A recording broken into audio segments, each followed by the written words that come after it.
Thank you so much. Hi, everyone. My name is Neelam Patel. I'm the team lead for training and technical assistance at the Office on Violence Against Women. And thank you for joining us for another webinar for the new grantee orientations. Today's presentation is by the Battered Women's Justice Project and their National Resource Center on Domestic Violence and Firearms. And today's presenters are Jennifer Becker and Annie Sturber, and I'm going to pass it on to them. So thank you. Thank you, Neelam and Mackenzie. Good afternoon or good morning, depending on where you're joining us from. I'm Jennifer Becker. As Neelam said, we are with the Battered Women's Justice Project, and I serve as director of our National Center on Gun Violence and Relationships, which is sort of our umbrella department, so to speak, for all of our work related to the intersection of gender-based violence and gun violence. Which includes operating the OVW-funded National Resource Center on Domestic Violence and Firearms, which we're going to talk to you about today. I'll let my colleague introduce herself, and then I'll get us started. Hi, I'm Annie Struby. I'm new to Bwjp, and I'm have started recently as the project director for the National Resource Center that Jen just described. So very glad to be with you here today, and have spent a lot of time in direct service, and so just really excited to be here with you in this role. Okay, so our main objectives for the 90 or so minutes that we have together are to initially just give a foundation to this intersection of domestic violence or intimate partner violence and firearms. So we'll start by summarizing some of the data and information from research that relates to intimate partner firearm violence. We will identify policies and laws that exist and strategies around those policies that reduce intimate partner firearm harm and homicide.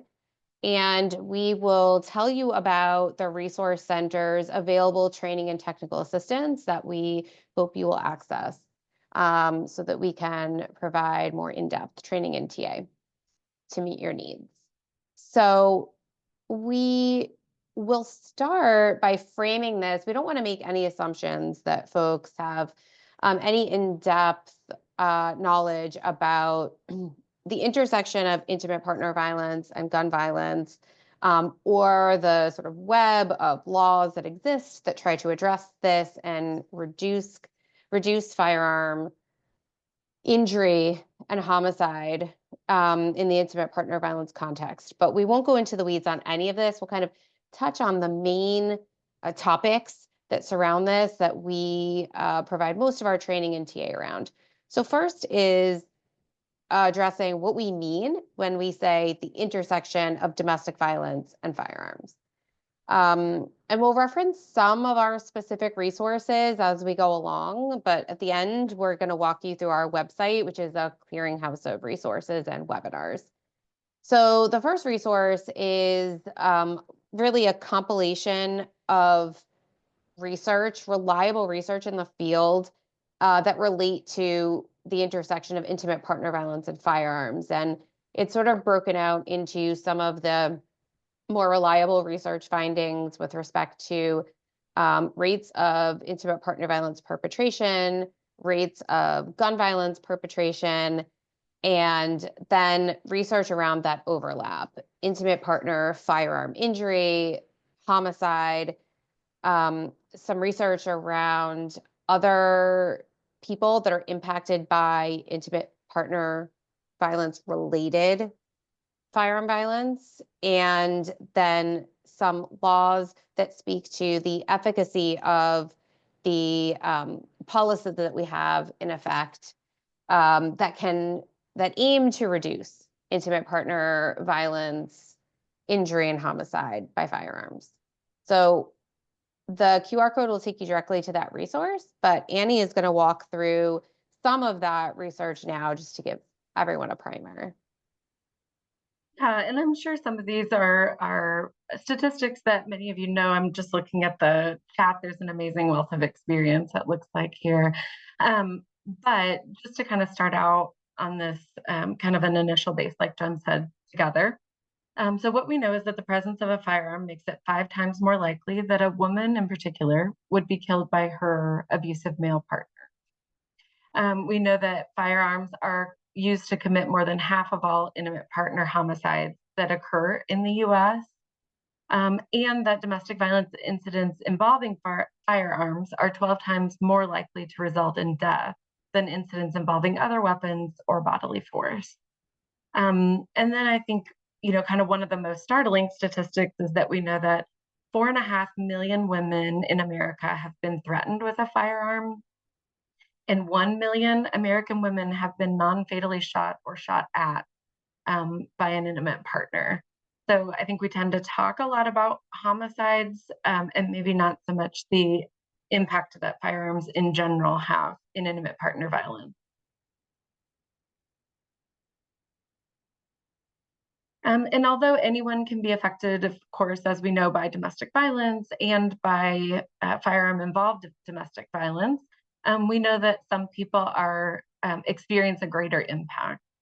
So for instance, American Native or Alaskan Native women, American Indian or Alaskan Native women are 4 times more likely than white women to be fatally shot by an intimate partner. We also know that Black women are 3 times more likely than white women to be fatally shot by an intimate partner.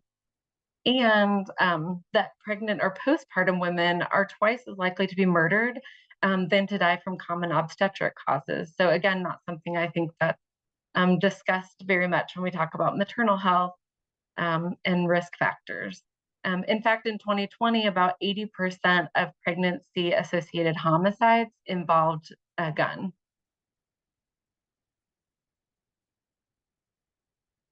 And then, I think a lot of people tend to think, and I know the group in here knows better, but that if this is something that's happening in the home, we don't tend to think of the community impact as much.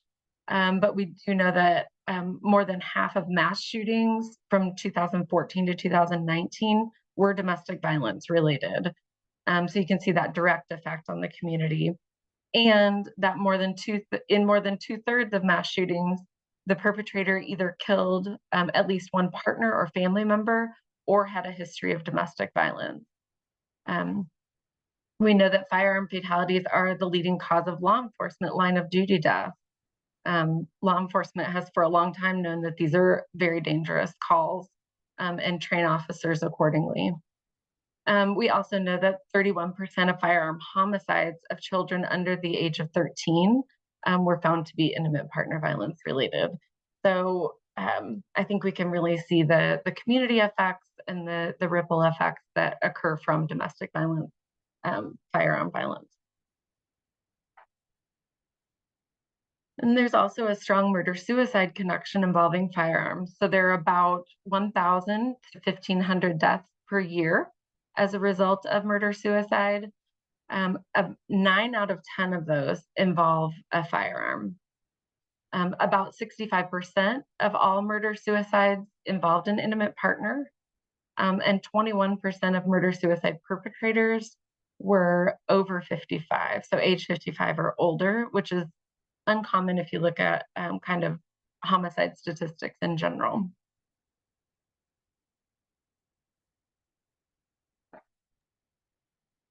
And I will let Jen describe how this domestic violence and firearms report came about.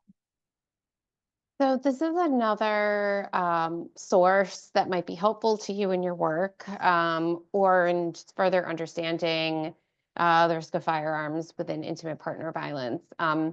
Through our other work at BWJP, in early 2024, we partnered with the National Domestic Violence Hotline to conduct a survey of survivors related to their experiences with firearm harm and abuse.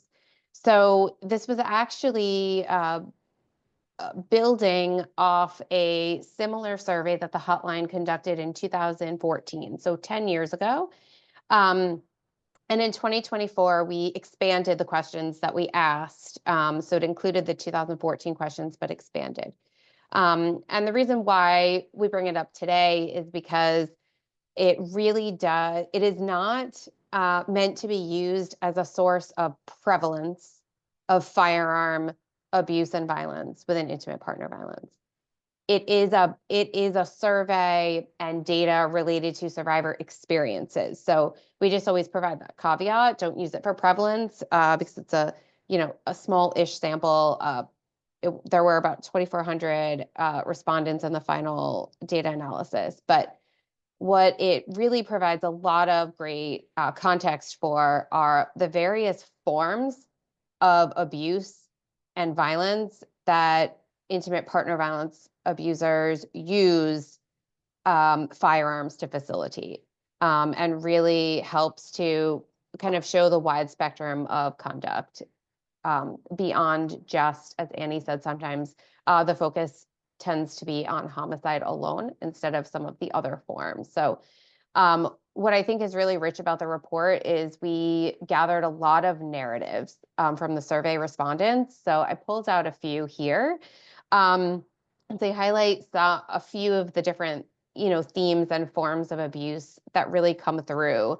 None of which were necessarily a surprise, because, doing the work, and I'm sure many of you have had this experience as well, working with survivors.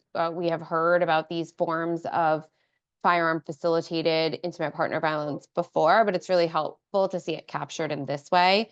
The first narrative really describes what we commonly see, which is an abuser carrying firearms for the purpose of intimidation. So what can be sort of tricky in survivors and victims disclosing or describing their experiences are that there are sometimes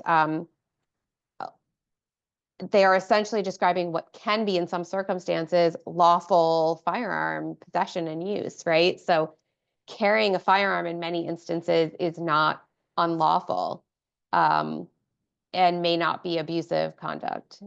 And that is exactly why it's sort of similar to other coercive control type abusive behaviors, can be tricky for survivors to describe the level of threat and intimidation they're living with and being subjected to. So this first quote is just one example that we got describing the very intentional carrying of a firearm in particular moments for the specific purpose of intimidation. The second quote is similar, and we hear this a lot, where intimate partner abusers engage in unsafe storage of firearms, again, for the specific purpose of creating fear, intimidation, coercion. The third narrative is one example of firearm violence being used to impact a victim's decision to stay or to leave. And so we have heard, often heard stories similar to this one on the slide, where a firearm is used to facilitate fear and intimidation and sometimes physical harm, to coerce the victim, intimidate the victim not to leave. And then the fourth narrative highlights another common theme in firearm intimate partner violence, which are threats of self-harm, threats of suicide. And again, Annie highlighted the research around murder-suicide and the connection with intimate partner violence, and also threats to harm others as a mean with a firearm as a means to intimidate, coerce, threaten the victim and survivor. So that report's available to you, and it's really rich with data and narratives.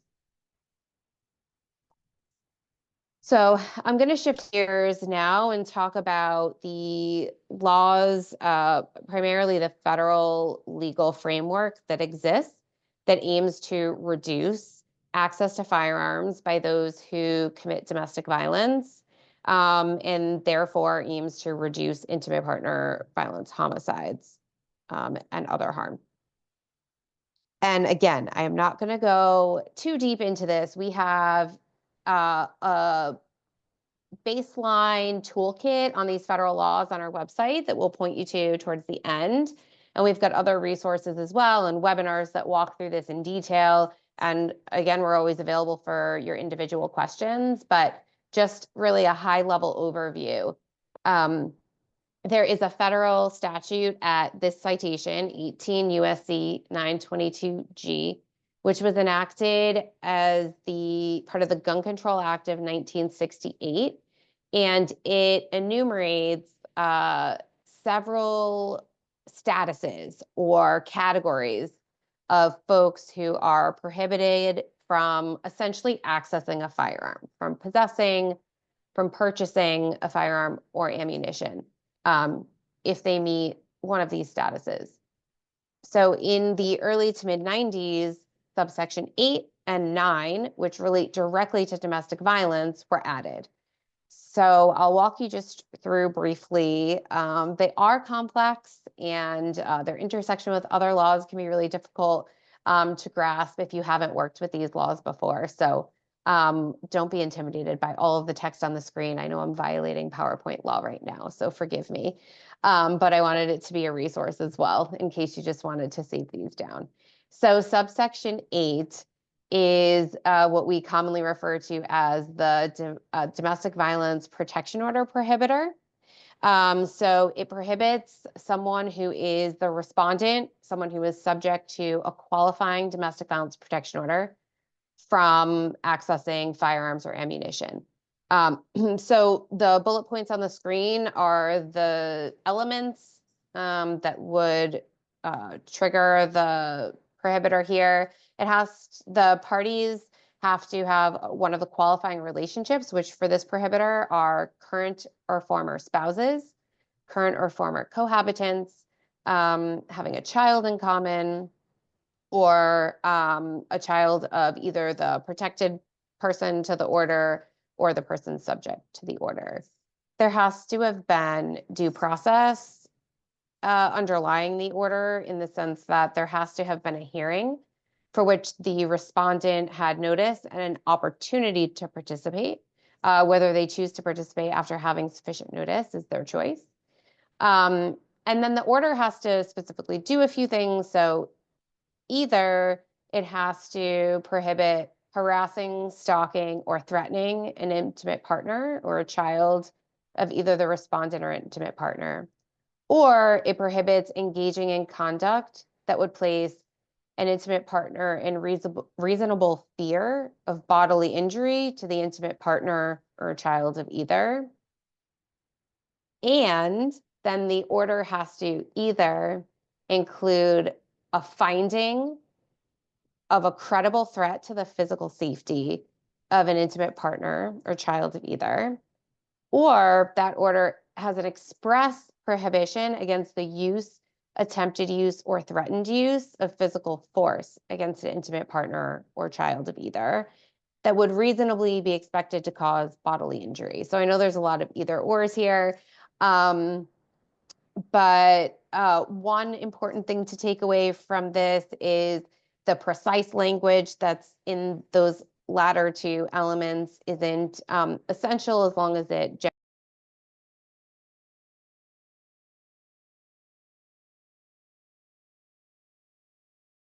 It looks like we may have lost Jen temporarily. Oh, she's back. I'm back. I was gonna pick up, but you were back. Sorry about that. Of course, that never happens until you're recording a webinar. Hey, really quick, while you're sharing screen again, someone asked about the percentage of homicide in the Q&A, about the percentage of homicide, firearm involved intimate partner homicides for Hispanic or Latina women. Do you happen to know that? And I don't know off the top of my head. We do have that included in the resource that I first pointed us to. And I can't recall it offhand. I'll see if I can actually. grab that off and put it in the Q&A, Yeah, but I yeah. just wanted to see if you might have it. And then it looked like somebody had a hand up, but I don't see. If they want to maybe type something into the Q&A, we can try to address that. Yeah. And you can see my slides and hear me still, right? We don't see your slides. Okay, maybe I have to share again. Let's see.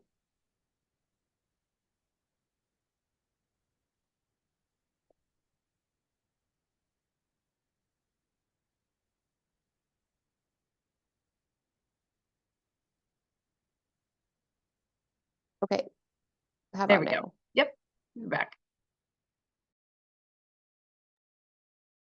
We've lost her again. I did want to go back really quick while Jen's getting logged back on. Someone had said, and I'm grateful for the reminder that, not to assume that people can read the text on the screen. So I just wanted to touch on those survivor experiences really quick. The first one that Jen talked about, my spouse had a safe with a firearm inside, and during times of conflict, he has opened the safe and retrieved the firearm to keep on his person. He has not pointed it at any of us or made any verbal threats. It was just the act of taking it out of the safe itself that was very frightening. Jen, I see you're back. Somebody had just said that, not to assume people could read the text on the screen. So while you were getting logged back on, I was just reading a couple of those examples. Yes, thank you. Good reminder for accessibility purposes. Thank you for doing that. And Mackenzie, if you're there, for some reason I'm having an issue every time I share, I'm getting kicked off. So I don't want to share my slides again for fear that I get kicked out. Sorry to do that. I can share. Thanks. I can share them 1 second here. In the meantime, I'll pick up a little bit where I left off. So I was talking about that domestic violence protection order prohibitor. And I just wanted to note that many of you may have heard about the case before the U.S. Supreme Court this past summer, the Rahimi case. If you're not familiar with it, or even if you were a little bit familiar with it, it did involve this domestic violence protection order prohibitor. The court upheld this statute as constitutional. So that's the punchline there. It is good law, affirmed by the Supreme Court. We've got a lot of resources on understanding that decision and practical considerations based on the decision. So we've got a webinar recorded that you can access. We also will be shortly sending around a TA bulletin going into a little more depth. And we have a few different other summaries. So if you're looking for more information on that, we've got plenty. And then you could just skip to the next slide. Annie, thanks. So the other domestic violence related prohibitor at G9 is the misdemeanor domestic violence, misdemeanor conviction for domestic violence offense. So again here, it is certain qualifying convictions. Has to be a misdemeanor under federal, state, tribal, or local law. An element of the statute for which the person was convicted must include an element of use or attempted use of physical force or the threatened use of a deadly weapon. The parties, the defendant, the person who's been convicted, and the crime victim underlying the conviction must meet a qualifying relationship, which is a little bit different than the other prohibitor. It includes current or former spouses, or current or former parent or guardian of the victim, or the defendant is the current or former cohabitant with the victim as a spouse, parent, or guardian. The parties have a child in common, or or the defendant is similarly situated to a spouse, parent, or guardian of the victim. And similarly situated is a bit of a vague term, somewhat defined in case law, but we have resources on understanding what might meet the definition of being similarly situated to a spouse, parent, or guardian. And then in 2022, as part of the Bipartisan Safer Communities Act, there was the addition of current or recent former dating relationships as qualifying relationships on the misdemeanor conviction prohibitor. And I'll just walk through that in a moment. There's a due process requirement here as well. And for the prohibitor to apply here, the conviction cannot have been expunged or set aside. The defendant cannot have been pardoned for the conviction or had their civil rights restored unless it excluded firearms during that process.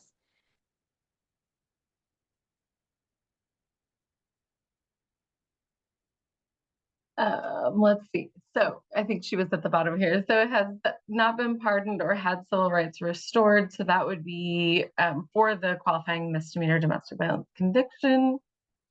So going on to talk about what is that dating relationship that Jen mentioned was just added in the 2022 materials. And I'll let her take back over to explain what that dating relationship involves. Sorry. Yes, so dating relationship is defined within the statute as a relationship between two individuals who have or have recently had a continuing serious relationship of a romantic or intimate nature. The statute says that this should be determined based on considering the length of the relationship, the nature of the relationship, and the frequency and type of interactions between individuals who are involved in the relationship. So, relationships don't fit neatly into statutory language in real life, right? We know that. So this can be difficult to figure out how to apply. Again, we have resources on this that synthesize where case law has dealt with what a dating relationship is, how it's been interpreted by federal agencies. So the statute specifically says that a dating relationship in this context is not meant to encompass relationships that are casual acquaintanceships or, quote, ordinary fraternization. So again, if this comes up for your work or you're looking to further understand this, we have some resources specifically understanding how to apply this definition that we could point you to. And if you go to the next slide. Just a couple of, the next slide, Annie. Are you you're not seeing duration? There you go. Yeah. And there must be a delay. There's a bit of a delay. There's just a couple of key differences between some of how these prohibitors operate. So the domestic violence protection order prohibitor is in effect while the protection order is in effect. So if it's terminated or expires, the prohibition would lift. There is also typically an official use exemption for the protection order prohibitor, which means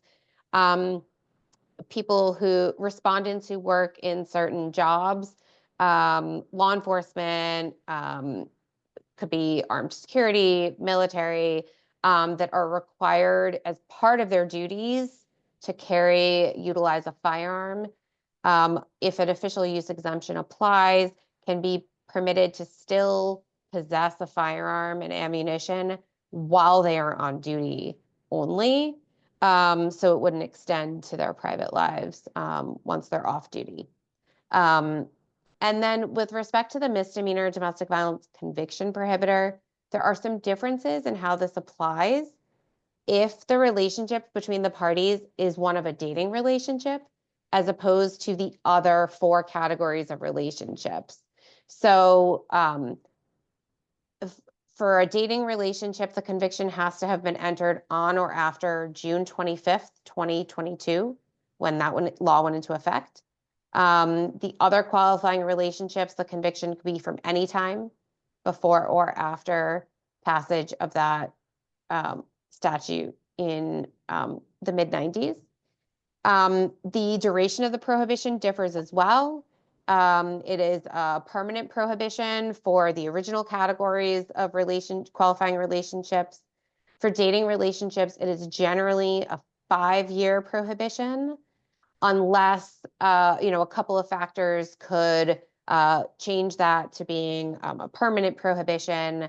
If there's an additional dating violence misdemeanor conviction, if there's a subsequent conviction that involves the use or attempted use of physical force or threat with a deadly weapon, regardless of the relationships, or if there's another prohibition, obviously. And there is no official use exemption for the misdemeanor conviction prohibitor. So again, we've got a toolkit that lays this out if you need to access that. And then we can move ahead, Annie. And here this just shows the map of the states that are filled in purple, shows some of the states that do have some sort of domestic violence protection order prohibitor that Jen just spoke about. And so these states may have something that looks exactly like the state law the federal law that mirrors the federal law, or the states can do something that's a little more broad than the federal law. But you can see here that the vast majority of states has something. I saw that there's some folks from Missouri talking in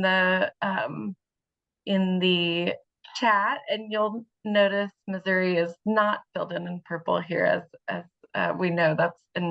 That's where I've done most of my work. So there are some states still that don't have those, but you can see the majority of states do.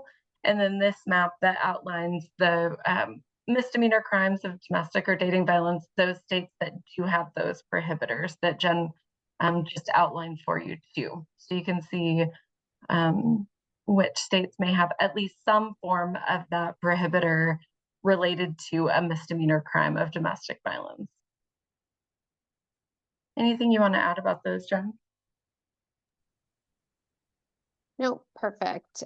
We also do on our resource library have a link to, we have a partnership with the Giffords Law Center who tracks state laws. So we maintain a link to their state law resource in our resource library, where you can access a summary and the text of your state statute if you're looking for it in one place. Okay, so this is another tool that the center developed. I would say we, but I can't take credit. I was not here yet for this, but it's a newer tool, and I think it's just fantastic. So it's firearms relinquishment in intimate partner violence cases and how to actually structure those protocols for your community. Because, as many of you know, even if you do have the state laws that mirror the federal laws, or that even go a little bit further, those laws are not self-executing. So there has to be a process in place to ensure that people who are prohibited actually don't have access to firearms. And so we think about this implementation in two different ways. So one is that to block future purchases, to make sure that if someone's prohibited, that if they go to purchase a firearm, that there is a flag that they're prohibited. So making sure that information gets into the various databases like NIC that will flag that person as someone who's prohibited and disallow that purchase. The other way, though, is for people who already have firearms and then become prohibited. So they become subject to an order of protection, or maybe they're convicted of a domestic violence misdemeanor, that they are dispossessed, or that they're made to transfer those firearms. So that's kind of the two ways in which we think about implementing these laws. And so this tool really walks you through it can be, if you already have some structure in place for relinquishment or transfer, it can help you evaluate that process. Or if you don't have anything in place, it gives you some great starting points, people to have at the table, and just even where to start in those kind of beginning steps. So we'll look at a few of kind of just those initial steps.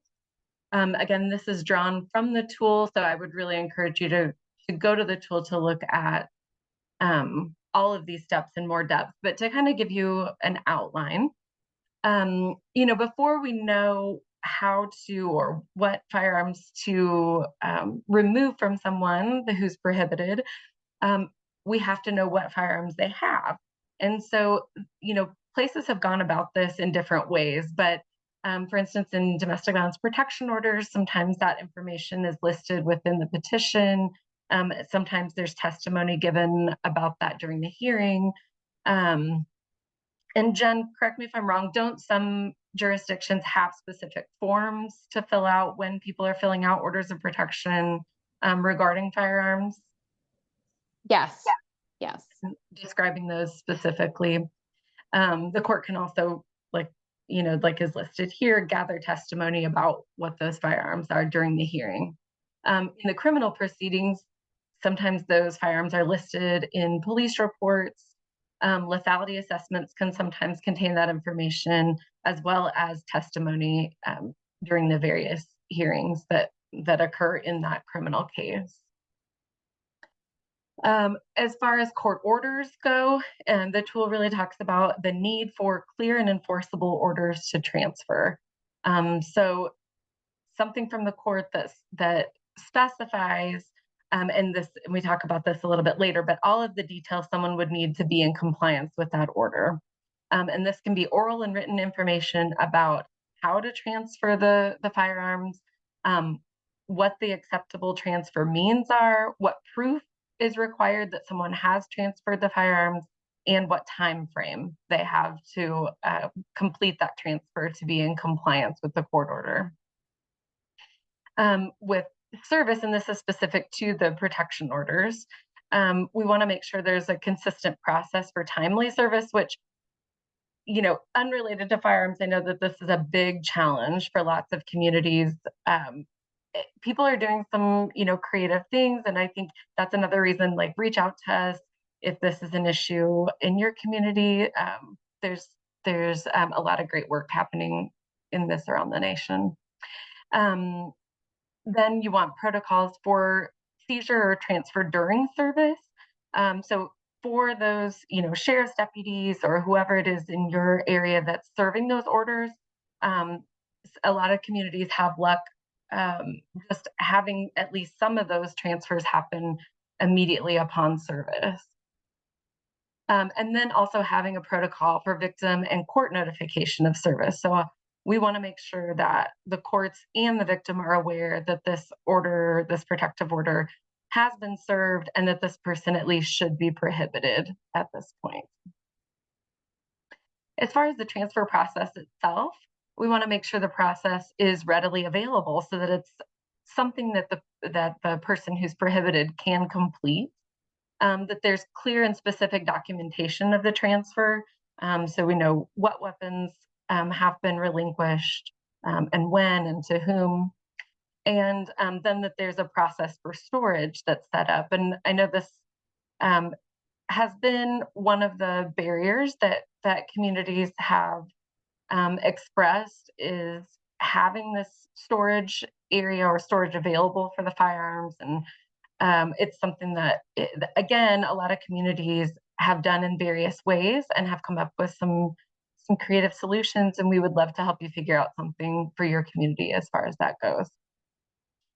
As far as compliance then, so having an affidavit that declares that the person does not have access anymore, that they've completed the transfer. Again, part of that clear process to ensure that not only does it happen, but that it's documented that it happened. A process to determine the appropriateness of a third party. So if your state's rules allow for transfer to an appropriate third party, making sure that person is not someone who themselves are prohibited, or otherwise should not be a person to hold those firearms.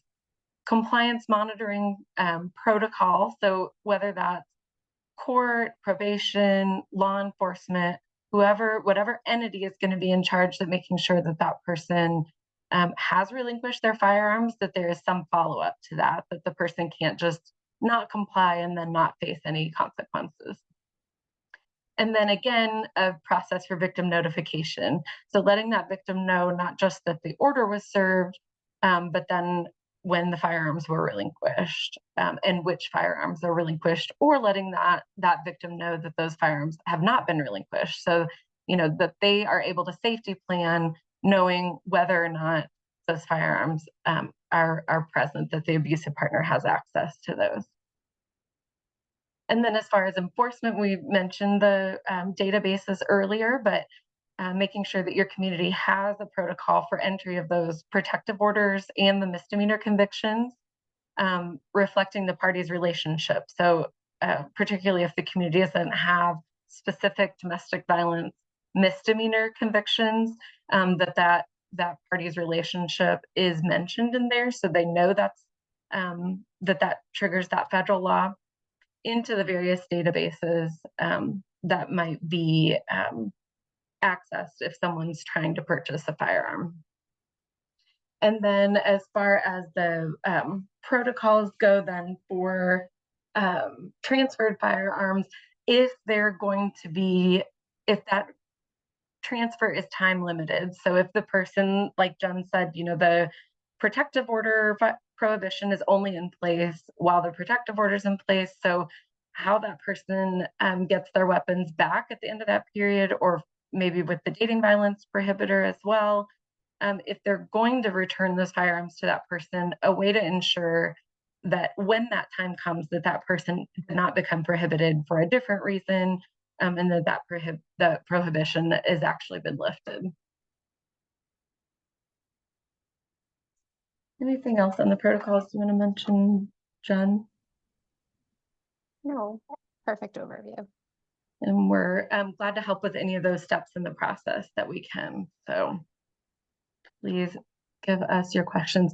And then I think this just sort of really gives us the why that we're doing all these steps. So an analysis of the data for 45 states between 1980 and 2013 demonstrated that domestic violence protection orders that require relinquishment of firearms are associated with a 12% reduction in intimate partner homicides.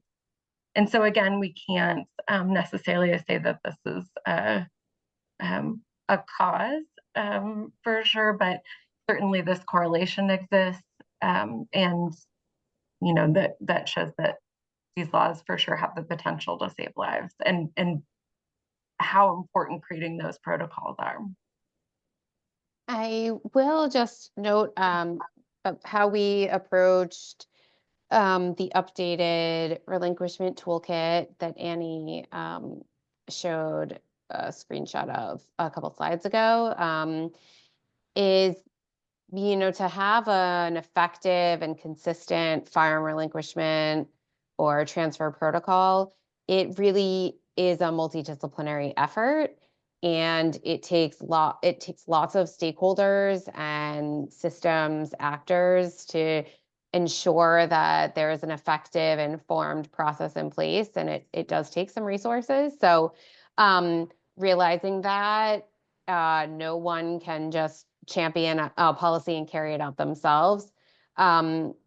A lot of the training and technical assistance that we do around this is just helping communities build the capacity to have everyone at the table that needs to be part of it, to understand the role that they can fill and how to remain accountable to one another and the process, and leverage the resources that are available. So the toolkit really mostly walks communities through who should be part of the conversation, what questions to ask of yourself and others, depending on what role you are in, and guided conversations. In addition to the process that Annie just walked everyone through, which are the steps that the multidisciplinary team has to provide for to have a policy, a protocol that works. So, you know, we're available to assist even with who should come to the table to talk about starting a process or evaluating a process in place, down to what questions do we ask.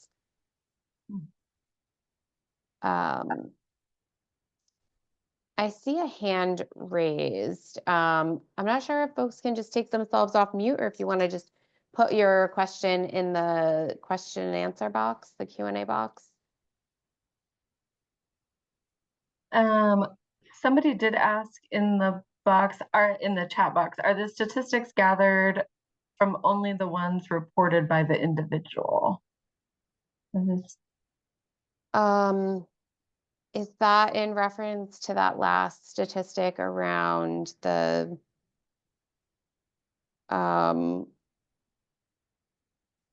if the question is specifically about that reduction in intimate partner homicides related to firearm relinquishment, from the map.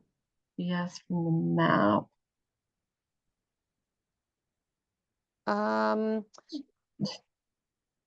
Yeah, the map was just showing state laws. The statistic that Annie just spoke about was a study done that gathered data from 45 states over 25 or 30 years, and looked at not actual firearm transfer numbers necessarily. They looked at order laws that required relinquishment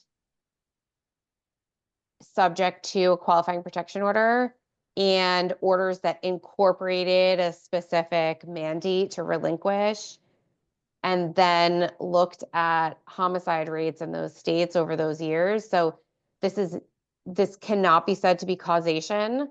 This particular study, it is a strong association.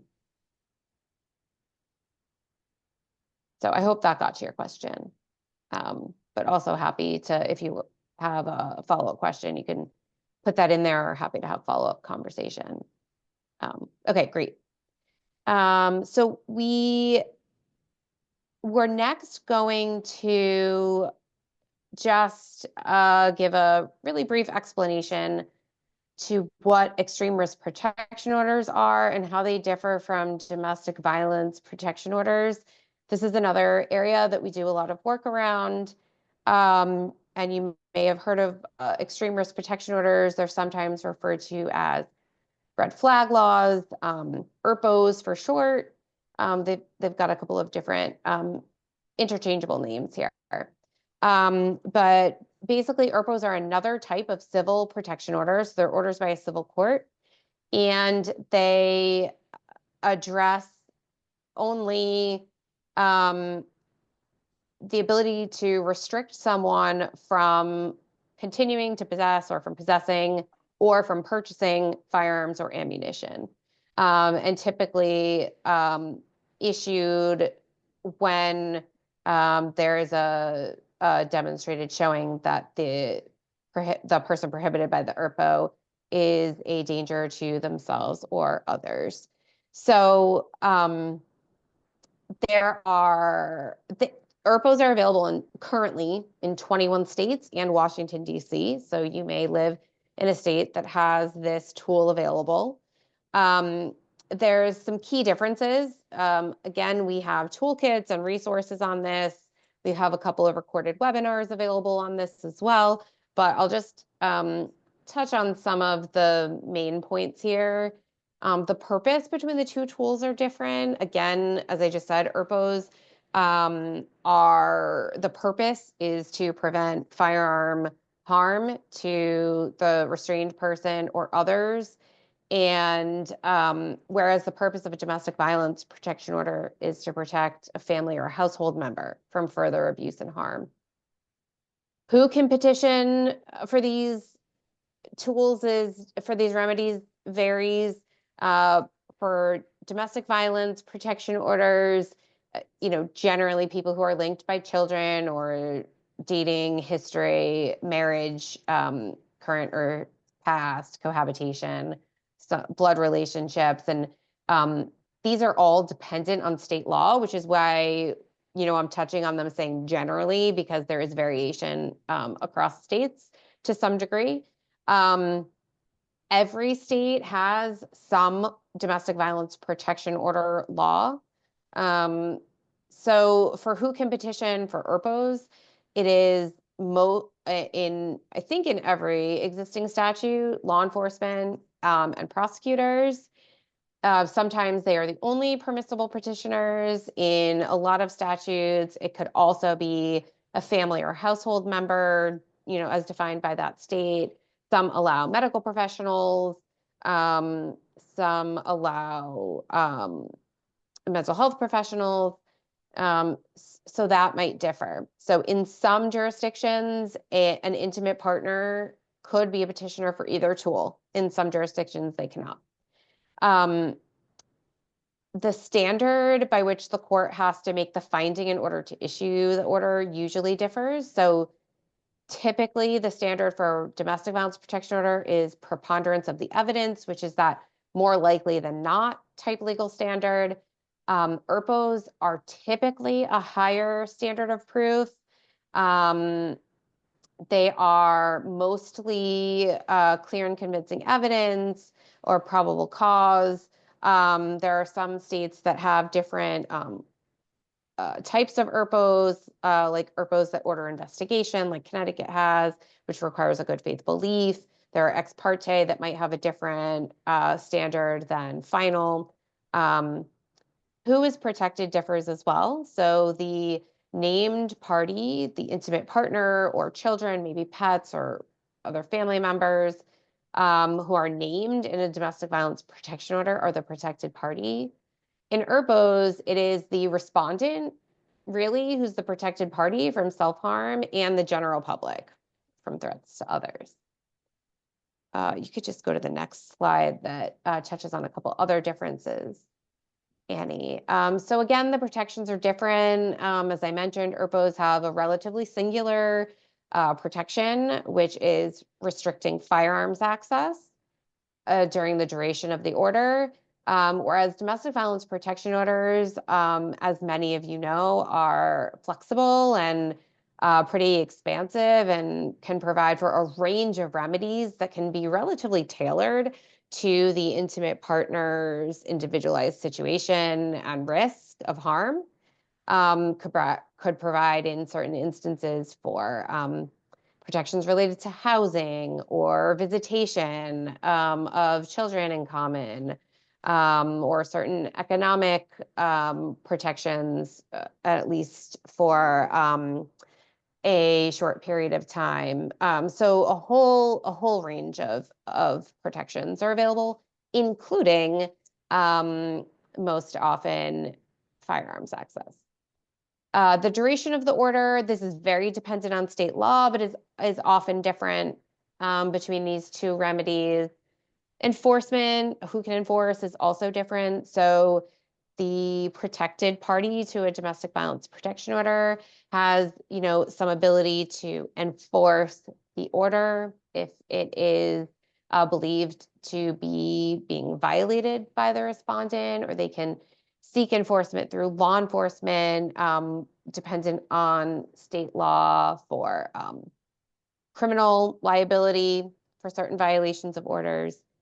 ERPOs generally, because the intimate partner is not the protected party, enforcement really falls exclusively to law enforcement, prosecutors to enforce. In terms of prevention, both of these tools can be entered into federal databases that would be viewable during the federal background check process if someone attempts to make a purchase of a firearm. Domestic violence protection orders can go in the NICS and NCIC, which are two particular databases, and ERPOs can become part of NICS. Domestic violence protection orders under the Violence Against Women Act are afforded full faith and credit. So if a survivor obtains a protection order in one state, relocates a few states away, that order is valid and shall be enforceable in that other jurisdiction. And ERPOs have are state remedies that, while they may not fall under the Violence Against Women Act definition, have some full faith and credibility to be enforced. But both can be viewable, so should be uploaded into those applicable federal databases so that they can really operate to prevent purchases that should not be cleared. And I think we have one. I think you could go to the next slide, Annie. So I mentioned that we have a resource here. Again, it's available in our resource library as well if the QR code doesn't work for you. But just a primer on understanding this difference that's fleshed out a little more than we have the time to do here today. And at the end of that resource, there's sort of a flow chart or decision tree, but basically, if you work with survivors, that tool is meant to assist a survivor with having the information they need if they do have access to both of these remedies and legal tools in their jurisdiction. We really want survivors to have sufficient information about both tools and how they operate similarly and differently so that they can make an informed choice about which system they might want to, which avenue they might want to navigate, if either. So that sort of decision tree just helps guide a conversation with survivors about whether each of those remedies might be available to them and which might be right for them. So you can utilize that if it's helpful to your everyday work. Our colleague project within the Battered Women's Justice Project, also an OVW funded resource center, the National Center on Protection Orders and Full Faith and Credit, has a really robust toolkit around extreme risk protection orders available on BWJP's website. That also includes a section on the text from every state law on extreme risk protection orders. So, and really fleshes out these differences in pretty great detail. So that's also available to you if you're looking for more information on it. Okay, Annie, I think you're going to touch on some considerations for safety planning. Yeah, just thinking specifically about, and I know a lot of you, it looked like from the chat, are probably doing some, have probably done safety planning with folks for years, but just some specific things to think about when doing firearms related safety planning.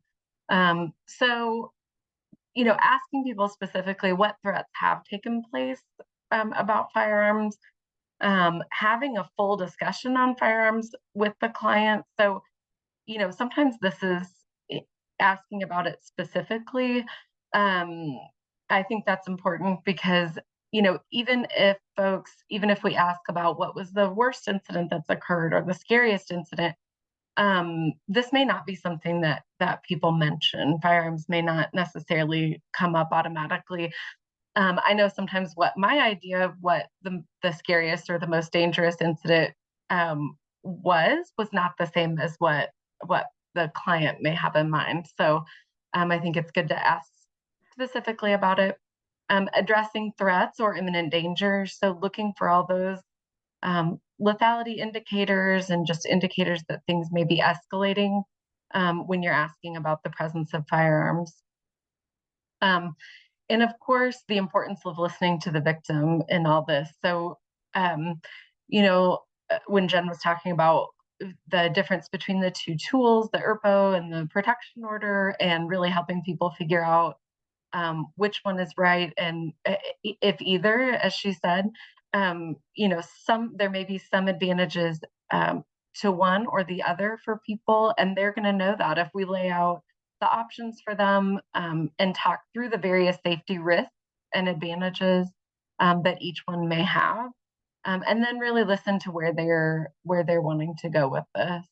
I know that I've worked with people who they wanted zero system involvement because that was going to increase their danger. Specifically regarding firearms, I worked with someone not all that long ago that he had held a gun to her head when she tried to call 911. And he, told her that they could come to collect 2 dead bodies if she called 911. So our safety planning, any sort of court or law enforcement involvement was not going to be an option for her. And so then we had to do all that outside of what the system could provide. So asking what they are most concerned about regarding the abuser's access to firearms, what kind and number of firearms do they have access to? This can also include, are they kept loaded? Are they locked away somewhere? And then who else's safety should be planned for? So are there children in the home? Are there other family members that the abusive partner has threatened? Are there coworkers in particular that maybe the person is jealous of or has specifically mentioned? And, even thinking about, is the person staying with someone else to be safe? Does the client have someone staying with them for increased safety? And so kind of thinking about safety more broadly than sometimes we normally would too. And then additionally, just some advocacy and safety planning as well that might be helpful. So identifying allies and resources. Who do you have that can help? I think often, and we've talked about this fairly often, but like probation and parole, for instance, they can be great allies or resources. If this person, the abusive partner, is already subject to a probation order, can we connect with that probation officer to see what kind of monitoring they've been doing of them, or see if they may have some ideas about how to ensure that that person doesn't have access to firearms. Remedies to discuss. So these various options that we've presented, but that can be in the court system or not in the court system, but some things that exist that may be good options for them. Discussing relocation, that's, no one likes to have to pick up and move everything and start over, but we know that sometimes that's the reality, that we have those conversations.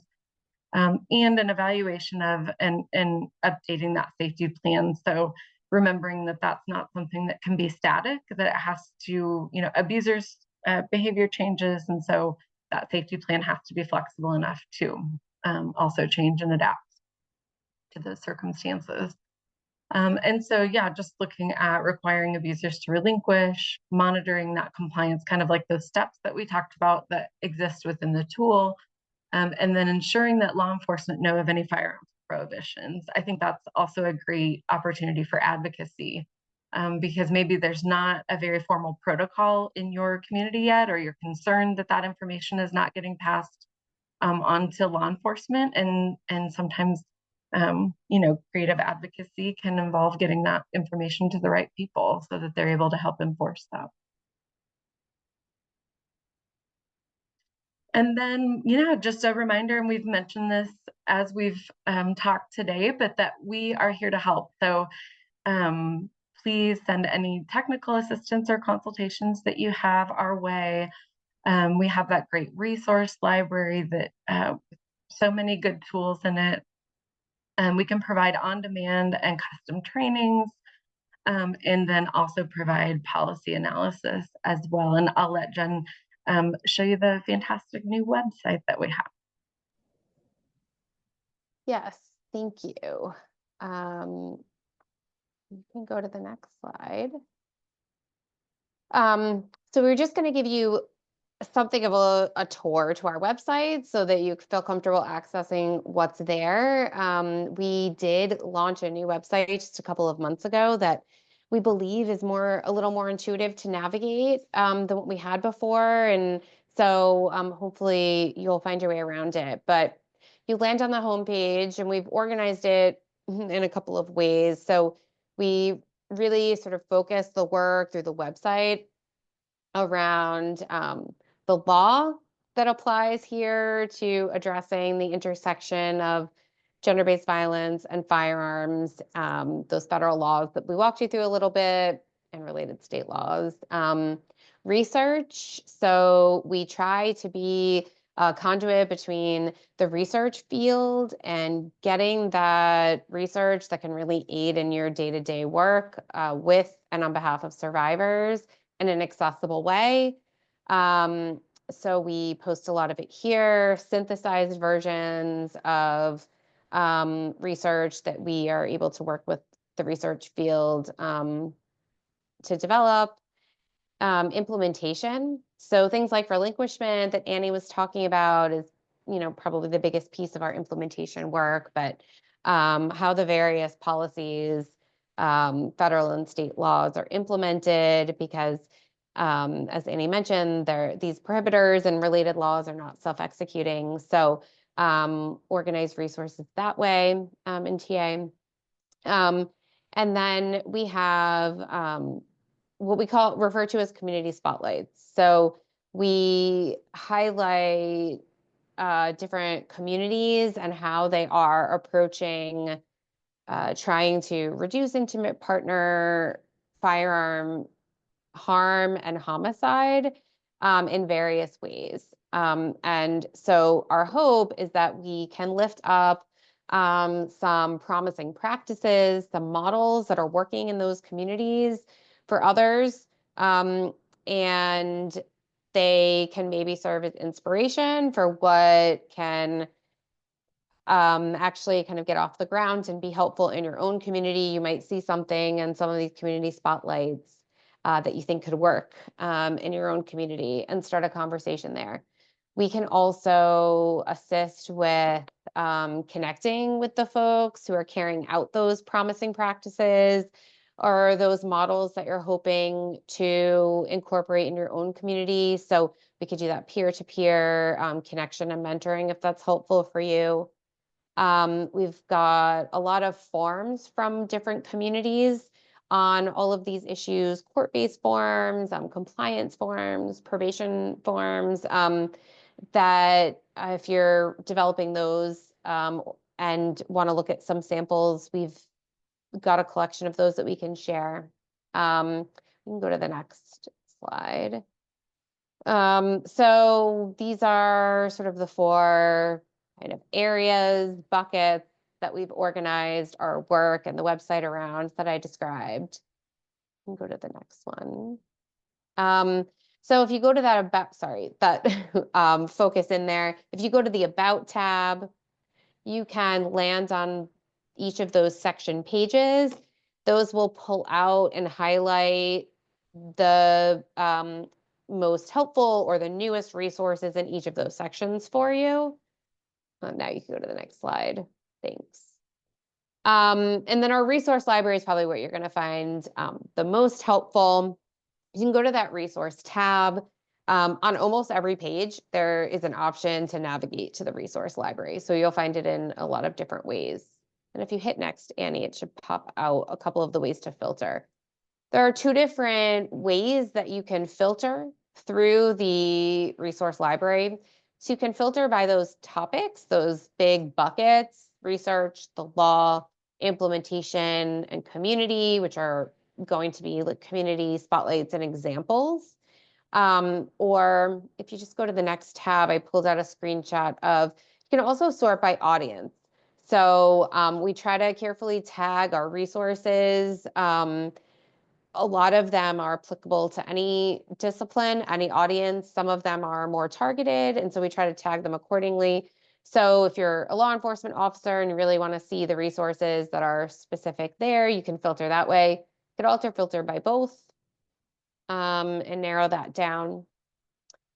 And it's both written resources and recorded webinars. And then you can go to the next slide.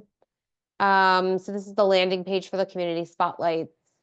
And if you hover over that menu option, it will show you the various communities that are highlighted, with several more that are forthcoming in the next few weeks and months that we're working on. And I think the next slide is our contact us. So there's a form on the website that you can use that will feed right to our team. There's also the main number to the Battered Women's Justice Project, although filling out the form or using our direct email address, which we'll put on the last slide here, is probably the fastest way to get to us.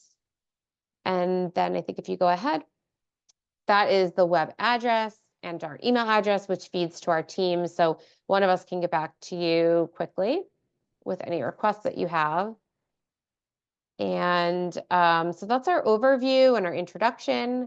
I know there's a few more minutes slated for the webinar, so if there are any remaining questions, we're happy to stick around and answer them. Otherwise, you're always welcome to be in touch with us.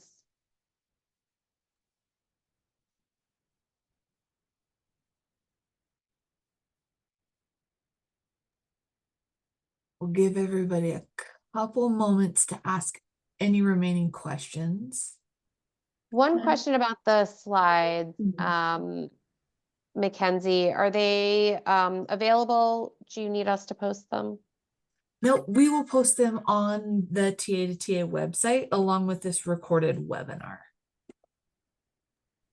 Thank you. And thanks everyone for bearing with my technical difficulties. They never happen at a convenient time. So just one final reminder for everybody, we'll see you tomorrow for the overview of grant fraud investigations with the Office of the Inspector General. One more question. Is it possible? It does look, this chat's moving kind of quickly. But Jennifer, how about I just send you the remaining questions and you can answer those and send out an email if necessary. Does that work? Sure. Okay, perfect.